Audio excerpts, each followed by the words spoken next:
20 ফেব্রুয়ারির মধ্যে জুলাই হত্যাকাণ্ডের বিচারের পরিপূর্ণ রূপরেখা প্রকাশ সহ 4 দফা দাবিতে স্বরাষ্ট্র মন্ত্রণালয় ঘেরাওয়ের কর্মসূচি দিয়েছে ইনকিলাব মঞ্চ।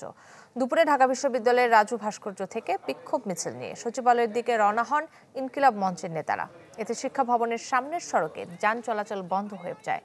পরে সেখানে তাদের আটকে দেয় পুলিশ। এ সময় আন্দোলনকারীরা বলেন, জুলাই গণহত্যার বিচারের ব্যর্থতার দায় নিয়ে স্বরাষ্ট্র উপদেষ্টাকে পদত্যাগ করতে হবে।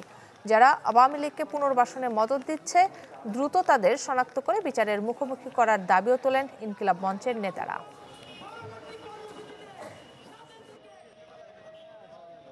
আয়না ঘরে লজ্জা নাই, ডাকাতিতে লজ্জা নাই, চুরি করতে লজ্জা নাই, লজ্জা শুধু জুলাই হত্যাকাণ্ডের বিচার করতে। এই 20 তারিখ পর্যন্ত জুলাই হত্যাকাণ্ডের বিচারের পরিপূর্ণ রূপরেখা দিতে হবে।